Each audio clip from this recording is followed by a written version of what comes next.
Hi, this is Daria Shabbat with CorporateProfile.com. I'm here today with Ricky Sitomer, CEO of Blue Star Jets. Hi, Ricky. How are you? Very well. How are you? I'm very well. Thank you for being here. Ricky, tell us about Blue Star Jets. Blue Star Jets is the largest charter broker of private jets in the United States, and we founded in 2001, right before 9/11.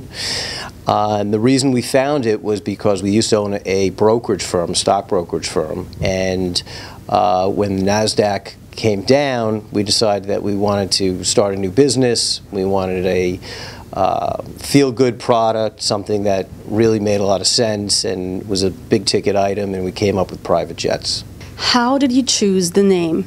Well, we were on Wall Street, as I mentioned, and we loved the movie Wall Street, and we figured what better way than Blue Star Airlines, take the name straight from the movie, and obviously nobody had the rights to the name, so we chose Blue Star Jets. It gave us instant brand recognition and worked out pretty well for us. Love the idea. They even mentioned Blue Star Jets again in the second movie, didn't they? Yeah, Charlie Sheen had a cameo, and he did mention Blue Star Jets, that he turned it into a private jet company and made millions, and it was a great promo for us. It only cost us a couple of Gulfstream. Amazing. How's that for marketing? How does this business model replicate a brokerage firm? Well, when we were on Wall Street, obviously that's what we did, and we were flying helicopters to the Hamptons, we were taking private jets to Vegas, and then we started looking to fractional ownership because we were doing it more and more, and we realized that in the industry there really wasn't a jet brokerage firm. So we took the brokerage model of having salesmen calling on clients and developed a whole program for the customer and giving the customer the flexibility to fly in whatever aircraft they need. By giving the client the flexibility, it also cut the dollar amount that they're spending at probably about half. So how is this model better from actual ownership? Ownership is terrible. Ownership, fractional ownership, they're terrible models. They're antiquated models. The model of the future is the broker model. If you need a helicopter to the Hamptons, a turboprop to Nantucket, if you tell me you want a 2012 Gulfstream 550 to Paris, I'll get you that. If you need a 747 to China, we could do that as well. It's much different. It's having the flexibility to change your aircraft for whatever your needs are. You know, it saves you money, saves you time. And you don't have the capital outlay. So basically it's one way for rich people to save a lot of money, right? It's a value play. How does Blue Star Jets differentiate from the competitors? Well, there's really a few different categories in the private aviation. There's fractional ownership, there's jet cards, and there's charter. We basically, by offering the flexibility to change your aircraft, we're half price without the commitment. And you know, it's a big change. If you look at what's happening in the industry, you know, and especially with the economy these days, fractional ownership, NetJets lost $700 million 2 years in a row.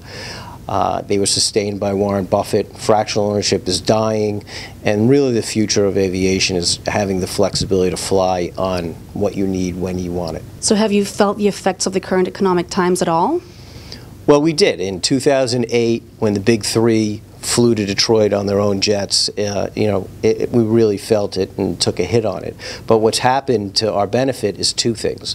One is that owners of aircraft and fractional owners, since they're not renewing and they're selling their aircraft, trying to get rid of their overhead, I have access to that equipment now. So I have more and better available equipment to me than I ever did in the last 12 years. That's number one. That's one benefit. And the other benefit is that people want to save money.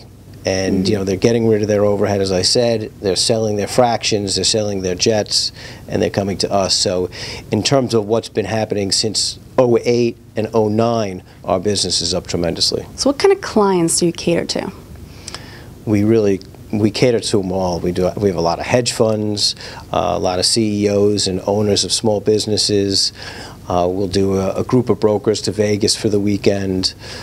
You know, it's really pretty diverse. A lot of family traveling for the holidays, and we have tons of business travel, you know, throughout the year as well. So you cater to celebrities as well, though, right? We have a lot of celebrities, a lot of athletes, entertainers, heads of state, presidents. We fly everybody. Do you ever get crazy requests pre-flight?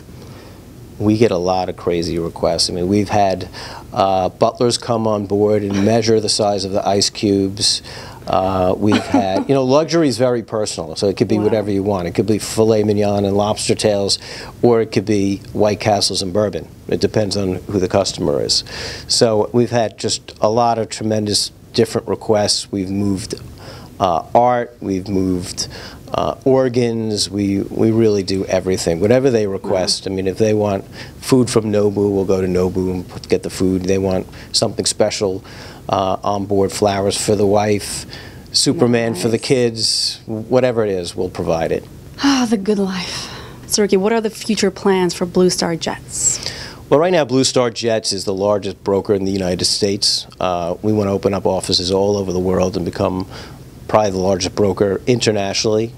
And the goal really is just to be the largest private jet company in the world. Awesome. Thank you so much for talking to us, Ricky. My pleasure. Thank you. I'm Daria Shabbat with CorporateProfile.com. I just spoke to Ricky Sitomer, CEO of Blue Star Jets. Thank you for watching, and please tune in again for more interesting interviews and hot financial news.